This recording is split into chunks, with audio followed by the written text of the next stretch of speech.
27 अगस्त समय 10:30 बजे हर रोज़ की तरह अभिषेक अपनी मम्मी पापा और नानी के साथ नाश्ता कर रहा था और उसकी छोटी बहन ऊपर वाले रूम में सो रही थी। नाश्ता करने के बाद अभिषेक अपनी छोटी बहन के रूम में जाता है, टीवी चालू करता है, ड्रॉवर से बंदूक निकालता है और अपनी बहन को गोली मार देता है। गोली मारकर कातिल रूम का दरवाज़ा बंद कर देता है और अपने रूम में चला जाता है।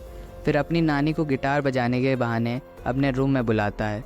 जैसे ही उसकी नानी रूम के अंदर आती है, उनके भी गोली मारकर हत्या कर देता है।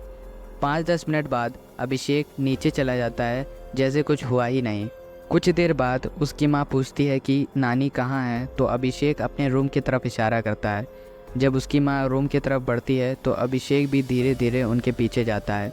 जैसे ही उसकी माँ दरवाज़ा खोलकर अंदर जाती है तो अभिषेक बंदूक निकालकर गोली मार देता है। गोली सर से निकलकर दीवार पर जा लगती है। फिर अभिषेक दरवाज़ा बंद करके अपने पापा के रूम की तरफ बढ़ता है। उसके पापा बेड पे लेटे हुए आराम कर रहे थे। उनको कुछ खबर नहीं थी कि घर में क्या हो रहा है। अभिषेक रूम में जाकर उनके बगल में बैठ जाता है और पैरों के ऊपर तकिया रख लेता है। फिर तकिए के नीचे से धीरे धीरे बंदूक निकालता है और 3 गोलियां अपने पापा के सिर पर मार देता है। 4 कत्ल करने के बाद अभिषेक घर का मेन गेट लॉक करके होटल में पार्टी करने चला जाता है।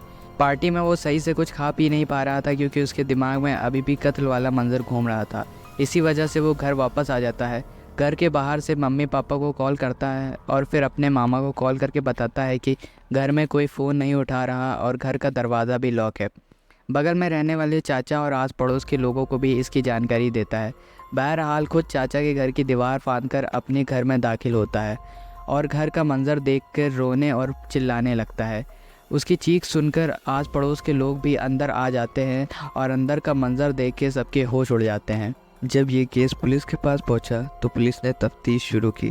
क्योंकि अभिषेक के पापा प्रॉपर्टी डीलर थे तो पहले पुलिस को शक हुआ कि ये कत्ल प्रॉपर्टी के झगड़े के चक्कर में हुआ है। तफ्तीश के दौरान पुलिस को कुछ चौंकाने वाली बात पता चली, जैसे कातिल ने घर के सभी लोगों को करीब से सिर पे गोली मारी है, यानी कातिल परिवार को पहले से जानता था। और हैरान करने वाली बात ये थी कि कातिल को कैसे पता चला कि घर की चाबी कहाँ रखी गई है। यही सब बातों की वजह से पुलिस को अभिषेक पर शक होने लगा। लाशों के अंतिम संस्कार के बाद अभिषेक का सामना पुलिस वालों से हुआ। पुलिस को सूत्रों से पता चला था कि कुछ दिनों से अभिषेक की घर वालों से नहीं बन रही है, क्योंकि वह एक लड़का होने के बावजूद भी लड़कियों जैसा व्यवहार करता था और इसी बात को लेकर उसकी अक्सर अपने घर वालों से लड़ाई होती रहती थी। पूछताछ के दौरान अभिषेक ने गे होने की बात कबूल कर ली और अपने पार्टनर का नाम भी बता दिया, लेकिन कत्ल को लेकर खुद को अनजान बताता रहा। पुलिस ने जब कड़ाई से पूछताछ की तो वह टूट गया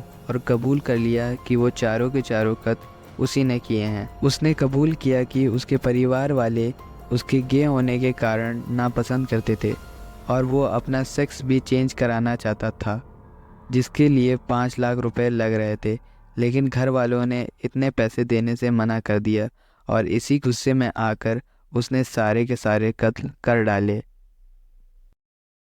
Crime Story.